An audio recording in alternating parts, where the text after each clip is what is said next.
pelas jornadas de junho de 2013, como questionar a política, questionar tudo que está posto. E o PT sofre por uma questão política, na minha opinião, de ter reproduzido conciliação de classe e ter adotado as políticas. Ficou canalizado nele, mas que o Estado capitalista é corrupto e não o PT reproduziu o que vinha sendo feito. E nós somos o primeiro a dizer que há uma seletividade do Poder Judiciário em relação a isso. Como funciona esse trabalho de politização do trabalhador? Essa discussão de consciência de classe? Então, toda a Assembleia, a gente sempre tem o primeiro ponto de conjuntura da discussão. Os encontros, as atividades de formação, sempre fizemos bastante, tentando contrapor a isso. Quando a gente reduziu a jornada de trabalho, a gente conseguiu ampliar atividades de formação, cine-debate. Então, a gente sempre fez muita coisa. Tem uma questão que eu aprendi aqui, né? Eu ficava meio chocado no início quando falavam assim, né? Mas a peãozada mesmo fala o seguinte: quem é que sobra numa fábrica ocupada? O trabalhador mais velho e o trabalhador com mais baixa escolaridade formal. Por quê? É quem tem mais dificuldade de se inserir no mercado de trabalho no momento de fechamento da fábrica. Então, eles usam essa expressão que eu acho bastante forte, mas que exemplifica. Que é quem é que sobra numa fábrica ocupada. Esses trabalhadores, eles brincam. A gente era velho já quando ocupou. Passado 15 anos, peãozada, eles falam, nós temos 19 aposentados. Alguns dados, números só para... A fábrica, quando é ocupada, os trabalhadores não ganhavam R$50 na semana e o faturamento não chegava a 100 mil. Junho de 2003. Em maio de 2007, a gente tem 1 milhão de faturamento mensal, todos os trabalhadores com todos os seus direitos em dia, todo o seu salário, funcionando muito bem. Quando vem a intervenção, no dia 31 de maio de 2007, que acontece isso na CIPLA, a gente vai uma delegação para lá, mas também monta aqui uma retaguarda. Aqui, o interventor não veio. Só que ele vem aqui uma semana depois, ele liga antes e fala, vou aí, tá, minha questão é com a CIPLA. O interventor, para visualizar, né, talvez não fique claro, ele é um administrador judicial, como se fosse o síndico da falência, num processo lá, mas ele estava com esse nome mesmo, de interventor, pelo Poder Judiciário, para supostamente pagar uma dívida que era da época do patrão, porque supostamente a gente não queria pagar, sendo que a gente tem tudo documentado nos processos e tudo, que a gente pleiteava, que está no artigo 24 e no artigo 28 da Lei de Execução Fiscal, que eram formas de parcelamento, então a gente reconhecia isso. A desconstituição da personalidade jurídica, que também está na lei, no artigo 50 do Código Civil, você vai lá e você tira... se você não alcança bens da empresa, você pode alcançar os dos sócios. E nós conseguimos fazer um levantamento e descobrimos mais de 40 salas comerciais, galpões industriais, 40 bens desses proprietários e que a justiça tinha que pegar. Eu falo justiça, né? O poder judiciário, o poder, né? Assim como o poder executivo, o poder legislativo. A justiça é um conceito, moral é outra coisa. Então, o poder judiciário, para expor essa contradição, e conseguimos, depois com um trabalho nosso, meio que investigativo, assim, para conseguir levantar. Quando a gente sofre a intervenção, o interventor ele vem aqui e falando que não ia fazer nada, e daí na reunião, ele tem uma reunião no Conselho de Fábrica e depois na Assembleia. Não, ao contrário, primeiro na Assembleia e depois para o Conselho. Na Assembleia ele fala que não ia mudar nada, que podia seguir tudo normal. Quando vai para a reunião do Conselho, ele apresenta uma lista das demissões e fala que não tinha qualquer perspectiva de investimento e que ia fechar a fábrica. Isso já era início da noite, quase 7 da noite, a gente consegue mobilizar todos os trabalhadores, na época não tinha zap, nada, passamos a madrugada, falamos com todo mundo, fomos na casa de um, de outro, ligamos e tal. No dia seguinte, a gente chega aqui às 7 da manhã, quando ele chega às 8, a gente impede a entrada dele e vamos pro pau com ele. A gente consegue, com uma pressão social, nesse dia tem mais de 300 pessoas aqui, apoiadores de outros movimentos, no outro dia a gente faz um mato aqui com as 600 pessoas e literalmente ele sai daqui chutado, né? Tem umas imagens dos filmes que aparecem. Mas ele consegue acionar a CPFL e a CPFL corta a energia aqui. E ficamos 42 dias sem luz.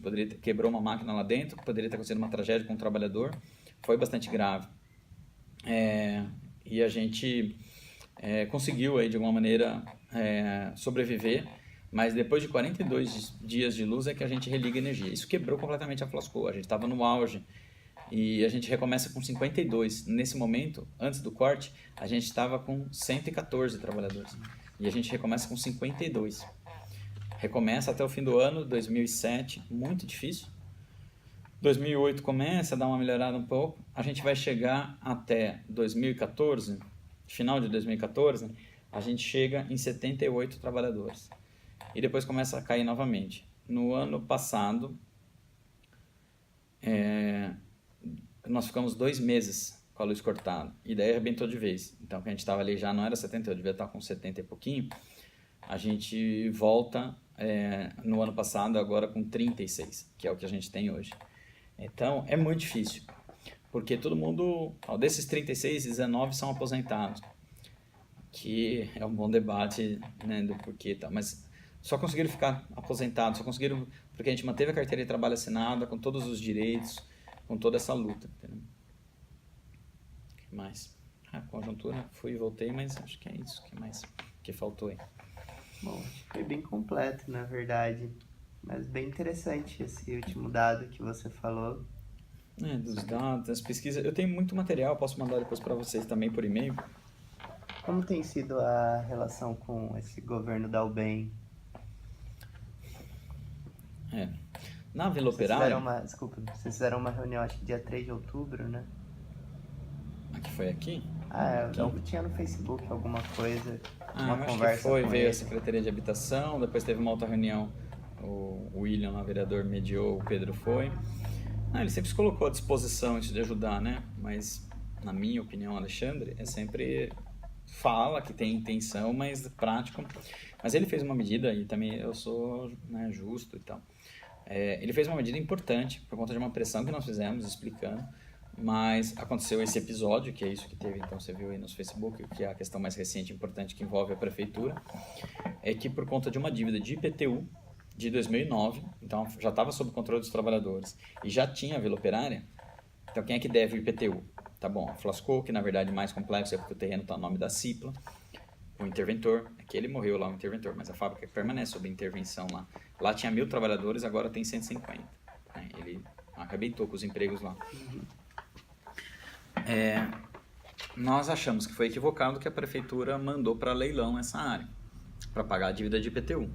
Se a dívida é de 2009, uma dívida de IPTU, e você reconhece que tem a Vila Operária e está no processo administrativo da prefeitura e no inquérito do Ministério Público, de que a área está consolidada, que não tem, assim, não é para tirar, não é isso, a gente conseguiu com muita luta garantir que eles colocassem em documento falando a área está consolidada, temos só que ver qual vai ser o instrumento de regularização fundiária e não dar margem para uma reintegração de posse. Então a gente tem que brigar para valer isso. Isso não é garantido, está no papel, não, mas é um passo.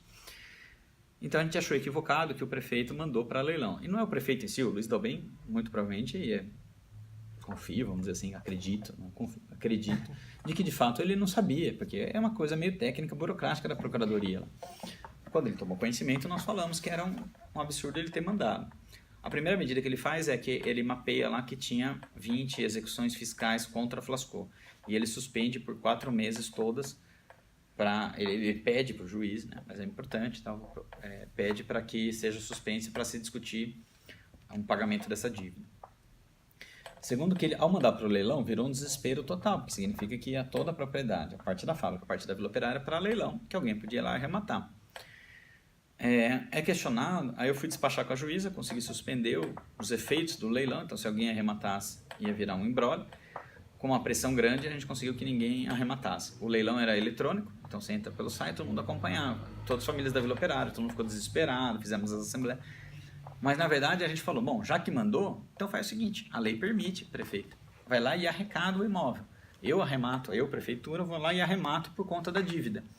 Tem uma dívida, vale tanto, eu tenho tanto de dívida, compensa, juridicamente é a compensação tributária, você pode arrecadar o imóvel por conta das dívidas existentes. Então foi isso que a gente pleiteou para ele lá. E montou agora um grupo de trabalho para analisar se é possível, qual é a medida que tem. Tem um detalhe junto com isso, que é uma questão do processo trabalhista. A gente tem aqui uma unificação das execuções fiscais desde maio de 2006, as execuções trabalhistas. O que quer dizer isso? Toda a dívida dos trabalhadores, dos ex-trabalhadores na época do patrão, a gente juntou tudo no processo trabalhista e a Flasco paga 1% do faturamento do mês. Então, se a gente faturar 1 milhão, era 10 mil reais no mês. Quando a gente faturava 500, 600 mil, 5 mil, 6 mil, a gente deposita. A juíza junta isso e distribui para os processos. Isso é sensacional, histórico. Só que nos últimos anos, a gente já via que não ia conseguir pagar. Então, a gente falava para ela, tem que dar o barracão da cooperativa, a turma de lá viria aqui para cima, no outro barraco, e aquilo lá tem, esse barracão tem meio que um valor de mercado, tem várias empresas que viram e mexem, vinham aí sondar para comprar, para alugar. A gente já alugou uma época para uma outra empresa. Então, a gente falou, desmembra isso, tecnicamente, juridicamente, você desmembra isso na matrícula, desmembra a parte da Vila Operária e fica com a parte da Flasco, e você não afeta a Vila Operária, não afeta. Esse foi um combate que nós fizemos, e foi uma coisa que eu fiquei muito... O meu trabalho aqui nos últimos 4 anos foi muito para costurar tudo isso. Convencemos a juíza a fazer isso. Então, o que a gente está falando agora é que tem uma parte meio burocrática da Justiça do Trabalho, com a Prefeitura, com o cartório, para desmembrar a parte do barracão ali, desmembrar a Vila Operária. Então, isso garante o que seria um argumento de desculpa, na nossa opinião, para a Prefeitura não fazer. Eu não posso regularizar porque tem o processo trabalhista, né? E agora não tem, desde março desse ano. Então, a gente vem buscando para que o prefeito faça alguma coisa. Mais que isso, assim, poderia. Por exemplo, na época do Baquinha, a gente lutou muito pela municipalização, né? Que comprar essa briga para que a fábrica fosse, né? Isso o Dalben não coloca, assim, né? Mas ajudar, colocar intermediação com outros empresários para ajudar a financiar, muito, muito difícil, assim. Acho que a coisa principal que a prefeitura, o Luiz Dalben, poderia fazer nesse momento é essa arrecadação do imóvel, resolver isso seria a grande medida dele. Certo. Sobre essa questão da Vila Operária e da questão da rede de esgoto, você poderia comentar um pouco mais sobre... Na luta, as ocupações normalmente sempre começam a discussão com fossas, né? Uma questão prática, como é que vai fazer e tal. Então, normalmente é as fossas mais precárias mesmo, né?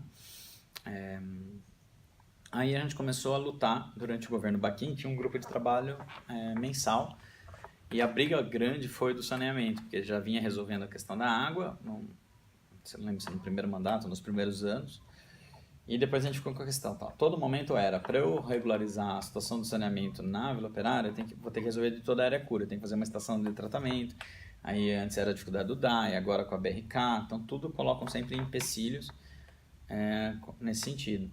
Então segue a batalha para que tenha uma estruturação do saneamento, as famílias com as suas condições financeiras, mas elas topam pagar, estruturar e tal. Então a gente conseguiu, por exemplo, tem agora, não sei se é uma vez por ano, periodicamente, isso ainda com o DAE, eles vinham fazer a limpeza, tinha uma taxa de manutenção da limpeza das fossas, né? Então era uma coisa que ambientalmente é bom fazer e tal, então não está causando. Agora, a luta mais geral é que a partir do momento que há uma regularização e urbanização, há um projeto do REURB, né, um projeto de regularização urbanística social pelo perfil de renda, você consegue de fato avançar. Na Vila Operária, você estava falando isso até das vendas, gente, na beira da avenida, se você andar a avenida Jaime Olhop, ela é praticamente comércio. Tem loja de carro, tem buffet, tem bar, tem oficina, tem um monte de coisa. É tudo Vila Operária, você vai regularizar também. Mas não pode, né? Direito, né? Não é para fins de moradia, para fins de moradia não pode regularizar comércio.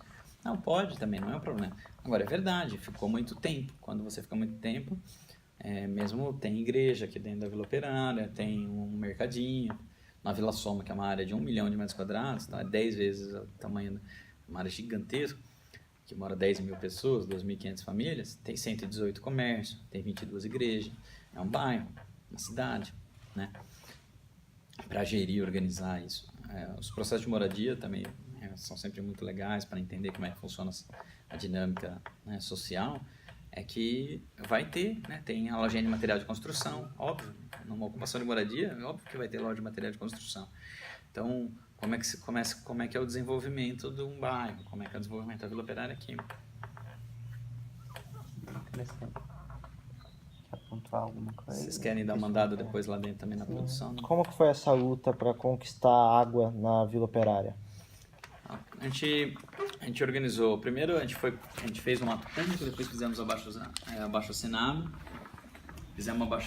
fizemos atos públicos, fizemos uma série de protocolos no Ministério Público, na Prefeitura, ameaçamos, a gente fez lá um mandado de segurança para obrigar a Prefeitura a fazer judicialmente, a gente acabou não precisando entrar judicialmente, não que a gente tivesse ilusão, mas também fazer ato, cobrar do Poder Judiciário, mobilizar, né? Com o argumento, né? Básico da dignidade, de que água é um acesso para as crianças, né? Sensibilizar com isso, assim, de que era algo que é um direito humano universal, acho que a gente conseguiu demonstrar de que tinha que fazer essas cobranças de fato para a gente ter.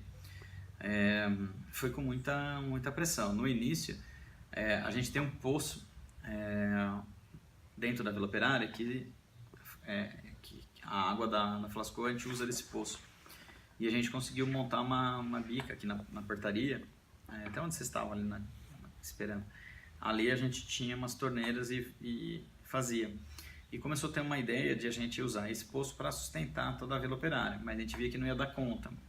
Então a gente precisava estruturar isso, né? E aí tinha um pessoal que comprava de caminhão-pipa, como também várias vezes acontece e tal. E depois na rede que tem, é verdade, tem gente que vai lá e começa a fazer os gatos de água, né? Então a gente falava, a gente tem que regularizar isso, né? Ninguém está fazendo isso que é sacana, as pessoas com as dificuldades econômicas dela, mas pagam com orgulho. Até hoje mesmo, quando a gente fala para pagar o IPTU, né? Não é que eu quero pagar um monte de coisa, mas pagando o IPTU significa que a propriedade é minha, então eu quero fazer isso. Agora é a mesma coisa, né?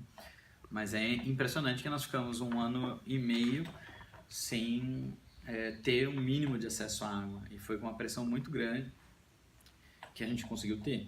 Se a gente comparar com a Vila Soma hoje, fortíssima, com um monte de coisa, faz 6 anos e não tem acesso à água, como a gente conseguiu aqui na Vila Operária. Então acho que a gente teve um mérito com uma série de coisas, acho que a gente conseguiu articular politicamente, audiências públicas, cobrar posições dos vereadores, cobrar dos diferentes órgãos públicos aí de que tinha que ter acesso à água. A Neuza acho que vai ser legal, porque ela vivenciou muito isso assim, na RACO,